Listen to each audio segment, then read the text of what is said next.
One of the hardest parts of recovering from my heart attack wasn't the surgery itself. It wasn't taking all the medications. It wasn't even learning how to exercise again. It was changing the way I eat.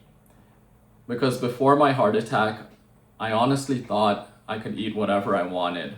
I exercised, I played basketball, I ran 5Ks, so I figured I was balancing everything out. Then at 32 years old, I had a heart attack. And suddenly, every meal became a decision. Not about what sounded good, but about whether it was worth risking my future. Food has always been a huge part of my life. My dad owned 3 Chinese restaurants, my mother-in-law is an incredible cook, my wife is an amazing cook too.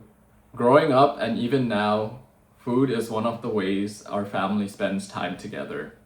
So naturally, I ate really well. Or at least I thought I did. Our meals were always full of foods I absolutely loved.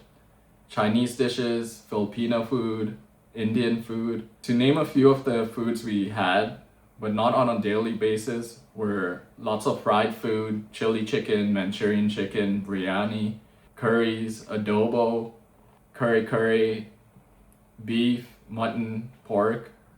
And of course, white rice was mainly with all the dishes. Then there was eating out. My wife and I were foodies and loved trying new foods, but some of our favorites were Five Guys, sushi, Korean barbecue, Japanese barbecue, Viet food, and occasionally fast food when life got busy. The Costco hot dogs, bubble tea, and desserts whenever we felt like.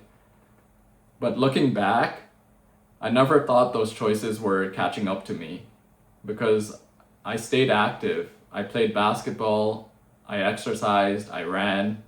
I assumed that was enough. What I didn't know was my arteries were slowly getting blocked. After my heart attack, food stopped being about cravings. It became part of my recovery. Every grocery trip, every restaurant, every meal required me to make a different choice than I would have before. Not because someone forced me to, but because I wanted to give myself the best chance of never going through another heart attack again. The biggest change was cutting out almost everything I used to eat.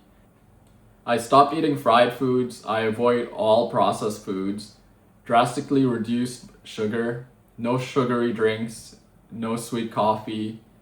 Dessert now is something I might have once every couple of weeks. I also reduced my salt intake as much as possible. Protein now mainly consists of chicken breast, chickpeas, fatty fish like salmon. I make sure every meal at least consists of vegetables and fruits. Instead of white rice, I switched to brown rice and sweet potatoes.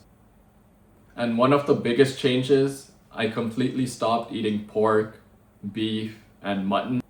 If you had told me a year ago I'd be willingly giving up red meats, I wouldn't have believed you. One question I get asked a lot is, how do you still go out with friends? Honestly, I still go, but I just make different choices. If we were deciding where to eat, I would usually ask if they have any chicken or fish options. Sushi has become one of my favorite go-tos because I can always order sashimi or salmon. Recently, my family wanted to go out for Japanese barbecue. Before my heart attack, I would have loaded up the plate with all the beef. The biggest thing I've learned is that changing your diet isn't always about food. It's about changing your mindset as well. Because if your only motivation is losing weight or eating healthier, that motivation may eventually just fade away. But if your reason is bigger than yourself, then everything changes. For me, it's about my family. I want to watch my daughter grow up. I want to be there for all her birthdays, her graduation, future milestones, and all the little moments in between.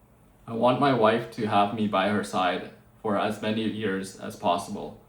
Whenever I miss eating the foods I love, I remind myself what I'm choosing instead. I'm choosing more time, more memories, more birthdays, more life, and that makes all the sacrifices worth it. If you're trying to eat healthier or recently had a heart attack, or just trying to make better choices, I'd encourage you to find your own why. Because once your reason becomes strong enough, the daily choices becomes a lot easier. I'm definitely not perfect.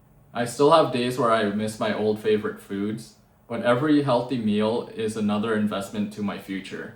And for me, that's a trade I'm willing to take every single time. If you're on a similar journey, I'd love to hear your story in the comments. And if you're interested in following my recovery after having a heart attack at 32, please consider subscribing because I'll continue to share everything I'm learning along the way.